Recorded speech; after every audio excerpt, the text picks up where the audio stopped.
Hi guys, it's Stephen Englander again, bringing you the latest edition of Between the Spreadsheets. And on today's show, I've got my little sister, Sharon. Sharon runs probably the biggest horse riding school in the country. Yeah, possibly in the world. She's got 3 horses and her husband. No, not 3 horses. You've got what? 70 horses. Wow. And she's also a landlady. So we used to work together many years ago. We had a cash and carry selling all sorts of fancy goods and fast-moving consumer goods. We've been all over the world buying and selling stock, and we've really had a good time. So I thought I'd bring her onto the show to bring some glamour. So Sharon, let's start off with your horses, because we've come a long way from when we used to go horse riding in Heaton Park. So how did you get into being in this business? Because you've gone from swag dealer, fancy goods, to having 14 shops? 15 shops to obviously working with me in the cash and carry, and it's not deterred you from being a businesswoman again. You're also a qualified lawyer. Well, I'm not quite a qualified lawyer. I have a law degree. A law degree, sorry. Well, you did what I did when we went bankrupt and we got into loads of trouble. We decided neither of us wanted to work anymore. So we decided to go into the profession. So I became an accountant, and Sharon wanted to be a lawyer, didn't you? Yeah, I nearly made it, but I ended up shoveling poo. Yeah. Same as me, really. So how did you get into horse riding? Well, the simple answer to that is I fell in love. End of. What, you're talking about your ex-husband? I'm talking about my current one. Oh, sorry. Number right. 4. Okay. So if you would have said to me 15 years ago, Sharon, you'll be running a riding school, I would have said, what are you talking about? So it happened because I met a man who owned a riding school, which he had inherited from his father. My husband wasn't interested in the riding school, and he had a full-time job. So unfortunately, when he did take it over, it was already pretty run down, and then it just went from bad to worse. So when I met Kevin in 2006 and was sort of expected to come and live on this farm with a very run-down house and no bathroom or windows or anything like that, or heating, it was a bit of a shock to the system, because I'd come from quite a nice house in quite a nice area, and yes, it was a bit of a shock to the system without a doubt. Anyway, I came to live here in 2006, had nothing at all to do with the riding school, because at that point I was having a bit of a crossroads in my life, and I did go to university and do a law degree, expecting to do something with it, but in the meantime we found that we were propping up this riding school financially when we couldn't afford to, and it started to niggle me a little bit. So I did have words with Kevin at some point, and I said to him, Kevin, you need to do something with this school. You either shut it down or do something with it, because it's clearly losing money. And he said to me, Sharon, I can't shut it down because my father left it to me in my hands, and I can't shut it down. I said, well, then you've got to do something with it. And he said to me, Sharon, I've tried everything and nothing works. So I said, would you like me to look at it? And he said, you know nothing about horses. And I said, no, that's right, but I know a lot about business. In fact, Sharon, I remember once we'd gone out for dinner.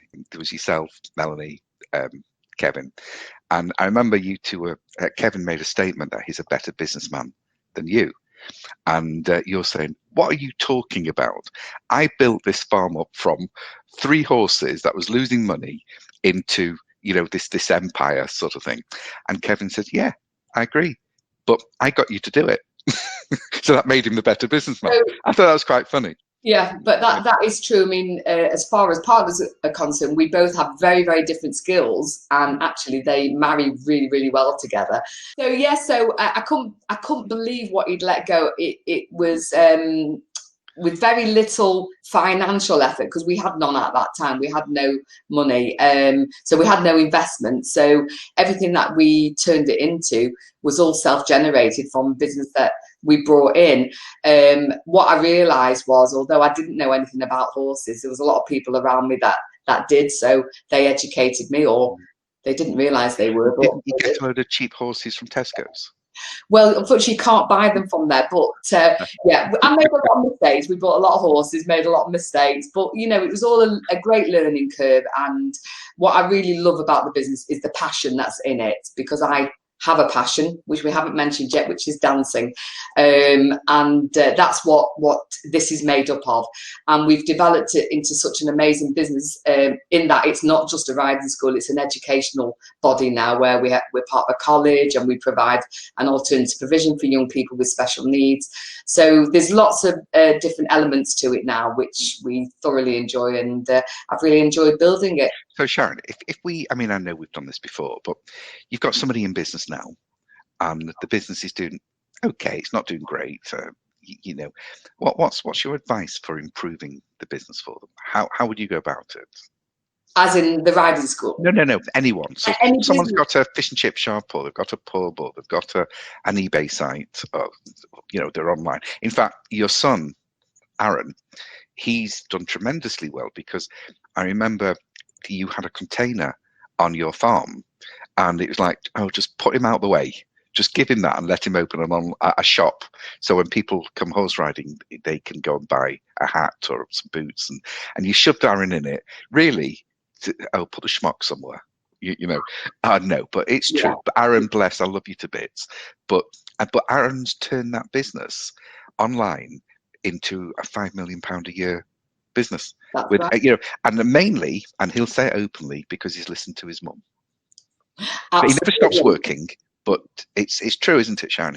He lives in a beautiful home with a pool, with his own farm, and the other side of the world, but you know, in near Blackpool. But you know, so again, you even though he's put the graft in, he's listened to you, hasn't he? He will not do anything without talking to his mum.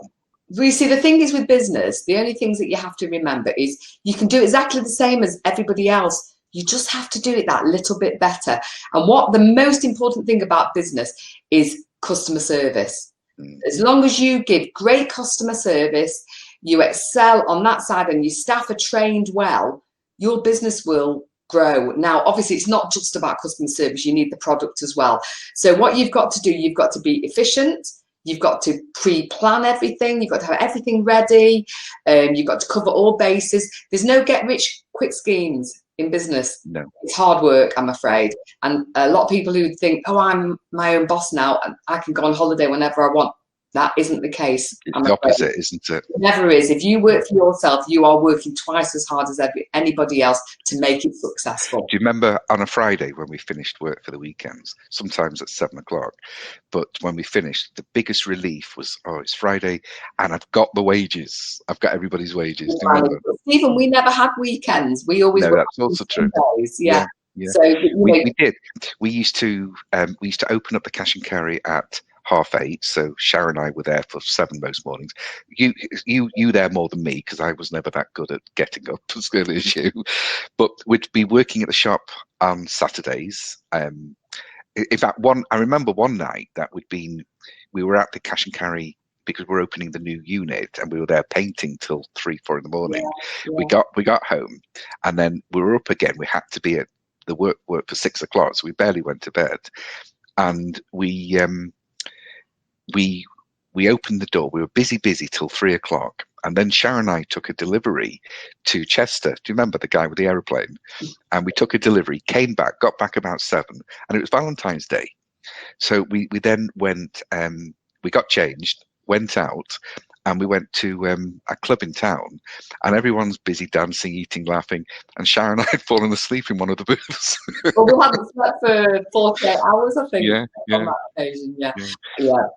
But business, it's just common sense, and I think I've proven beyond a shadow of a doubt that no matter what product or industry it is, you can apply your business skills to anything. Yeah. But it is like you say, it is customer services. Totally. It's without being used and abused, because there's a fine line.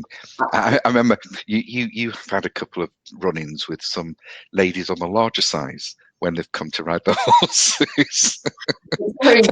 Tell me what happened. So what the problem is with horses, we have to have a weight maximum because of the horses' backs. Now, of course, horses can take great higher weights, but because we take a lot of beginners tend to bounce on the horse's back. So we've got to be very careful who we put on. So whenever we book a lesson, we always say, could you let us know your height and weight? And we have got a 13 stone weight maximum.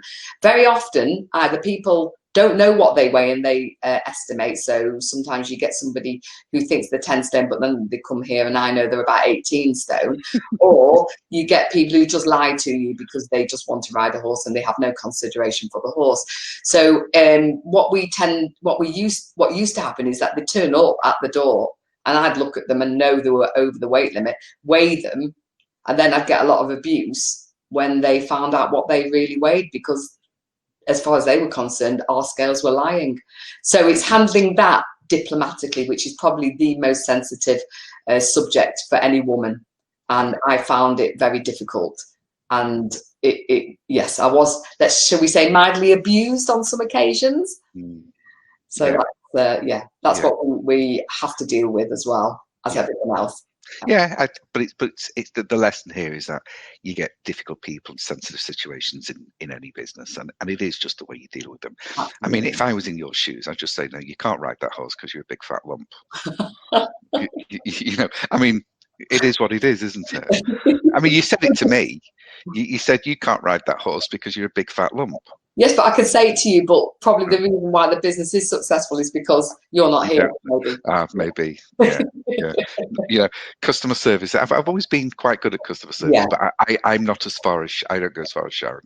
She's much nicer than me, you know. But I'm in one of those businesses where I've got to say to people, look, I've got bad news for you. You've made a profit. You know, because obviously there's tax to pay on that. Then what we're going to talk about now, you've had lots of fun with your tenants, haven't you? I mean, property at the moment is a big thing. It has been for a while because HMRC have taken away so many claimable tax items from people. So right now, the way it is that you can actually lose money on rental property and still pay tax on it. Yes, because all the like if you pay interest on a loan, for example, and that interest could be your entire mortgage payment because you've got an interest only loan. So you could have rent coming in of £10,000 a year and rent and interest payments going out at £10,000, and at one point, so it means you've made no money, nil payment. But because HMRC, for whatever reasons they see fit, have removed that claim for interest, you now pay tax on the £10,000. So you could actually be losing money. And the rights that tenants have is just beggars belief sometimes. I mean, not just Sharon, but I've had clients across the country that tenants have wrecked a place, ruined a place, hooked electricity up to a neighbour, all sorts of things. And yet there's very little you can do except be glad you've got rid of them. Now, you even though you don't practice law, you still are quite good on property law. So because of the all the problems, the adversity we have faced over the years, and there has been a lot, exactly what you said, Stephen, for good landlords, the law is completely against us. We are good landlords. We look after our properties, we look after our tenants, and we are penalised because of it. Because of this, I have had to educate myself on the eviction process. I actually wrote my dissertation on it, and I'm probably, I certainly know I'm better than all agents that I've ever dealt with, and I'm authority on it. Maybe that's not a very high bar, is it? Let's face it. Property management people, property management people, estate agents, they're right up there with lawyers as well. You know, they're all parasites and rarely do a good job. Which is why I do it myself. I mean, you know, I find I'm the only efficient person in this industry that I've dealt with. But yes, it's being a landlord is a difficult time, especially recently because they brought in universal credits, which because most of our tenants are DSS, they claim housing benefit. They've switched it over from housing benefit, where there was some recourse, to universal credits where there isn't. if you don't have the tenant's permission, which is an absolute ridiculous situation, because unfortunately in life, there's a lot of people who just can't manage their money and they don't realise the consequences of not paying their rent, which is why a lot of them end up being homeless. Housing benefit at least help these people because they put in a clause that if the rent wasn't paid for 8 weeks, then they would suspend the claim and pay the landlord direct. There's no such thing now with universal credit. The tenant has to give universal credit permission to pay the landlord even when they're over 2 months in arrears, which is a ridiculous situation. And that has caused me last year at least 8 evictions and 8 wrecked property and 8 homeless people now because of it. It's not funny, really. I mean, I was going to say, what about if you offered free booze and dope with the rent? So every time they get a payment, they get a bottle of booze. They get a bottle of booze or some marijuana or something like that. I mean, that's really very insensitive of me, isn't it? Well, it's the truth, actually, Stephen. I'm afraid it's we do help. We work with the councils and we do house a lot of homeless people. Unfortunately, they are homeless because they do have addictions, and some of them have kicked them. But by the time they've moved into the property and a few months later they're back on them, so it is a very, very difficult situation. This is one area again. Interestingly, when we talk about the horse riding school, it's positive, but when we talk about being a landlord, it's negative. And there are a lot of people made a lot of money in as being a landlord, but it's not really a job that gives people much satisfaction. It's about the money mainly.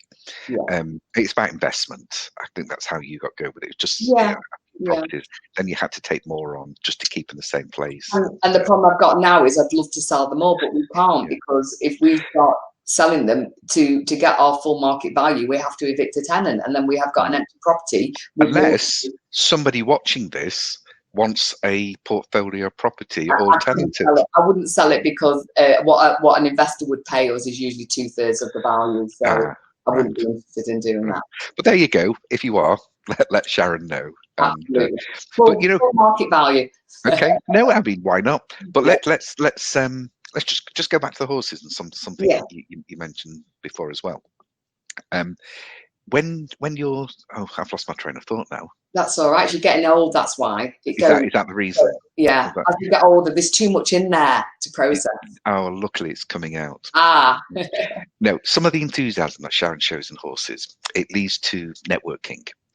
And I think networking is something that businesses rarely do. I mean, one thing you're very good at, Sharon, is that you come up with alternatives. You sort of like, you like water. You flow with the direction the wind's blowing. And I think Stephen Covey sort of said, ride in the direction the horse is going. And what you do, you look at problems and then you try and find the solution. I mean, you through networking, you've come across the local colleges. You've become a formal trainer for the colleges, and what you've actually got now are people coming to work on the farm, learning about horses, and you get paid for it. That's right. You see, so there's always an angle with everything. Sometimes doing the right thing, a good thing, a public service thing, doesn't, it's good if your motives are genuine, but just by putting yourself out there to be a solid member of the community that's reliable and there and I mean, you saw before that the phone's ringing and Sharon's ready to answer it even through this meeting, because one thing about Sharon is that she's always there. She doesn't go anywhere. She's sat there. Even when she goes abroad dancing, she's still accessible on the phone, except when I phone her, she doesn't phone me back. But I always phone you back. I know.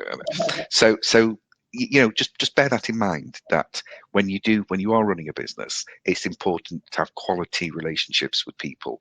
And if you do have a focus on some sort of public good, even if your heart's not there, as long as the business is there, it does bring dividends in. Would you agree with that, Sharon? Would you add to that? I absolutely agree with you. I mean, one of the things that the public's got to do is trust you. And we stick to what we say. We always put the client first in safety and in their needs. And they trust us. A lot of the time, you have to make sure that it feeds down to your staff. So again, training, you've got to be there at the top and seat down. I mean, always will make sure all my staff see me clean toilets. And I make a point of saying, I'm just going to go and clean the toilet, because if they see you doing it, then they will do it, because they don't think it's beneath me. It's gaining respect and making sure that they understand that I am all for the business and all for the staff, and certainly for the clients. Just going back to what you were saying before, Stephen, about networking and making the most of things. Now, you made a very good point there about flowing. Now, we're a horse riding school. But one other thing we do is we've got dogs here, we've got cats, and we're starting an animal course. So what came into my head, what's very big at the moment, rescue animals. So I got in touch with the local RSPCA. We had a meeting yesterday, and they're putting me up for approval that we become a fostering centre. Now, what happens there is, obviously, the public will then see we're doing a fantastic service. We're rescuing animals. We're going to rehome them, so that helps the animal and helps the RSPCA. But where does it help me? We're starting an animal course. What do I need? Students. Animals. Oh, animals. Oh, sorry. Who pays for it? The RSPCA, because they're their animals.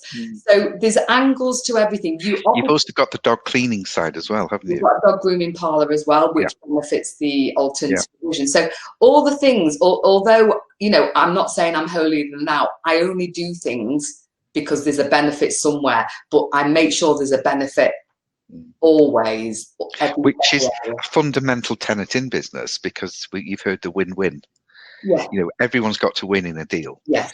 So if I do a deal with you, Sharon, it can't just benefit me. You've got to have something out of it. Absolutely. I mean, we were brought up in an area in a type of business where everyone's trying to screw over everybody else. Yeah. And there's a lot of people in that business that the whole objective is not to get the right price or a good relationship, but to make sure that the other person's not earning anything. And I don't understand. Do you remember that?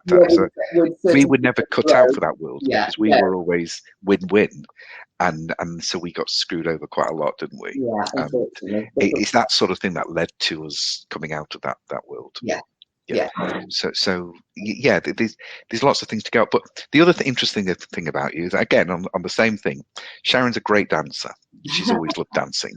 So her and her husband go everywhere dancing. In fact, she's so boring, it's unbelievable. Did you see my video of me dancing at Blackpool Tower? Oh, I was in this Gardens. A Blackpool Gardens, sorry. Winter Gardens. And honestly, I say to her, it's not that I don't want to watch you dancing. It's just incredibly boring. But you enjoy it. Not supported as a brother. Very, very disappointed. You know, and after all that, you know, can I say my little sister has always looked out for me, because recently I've been a bit poorly and there's a chance that I might need a kidney transplant, and she stepped forward and she's going mad to take a kidney. I've always said, thank God I don't need a brain. I've just withdrawn the offer. Oh.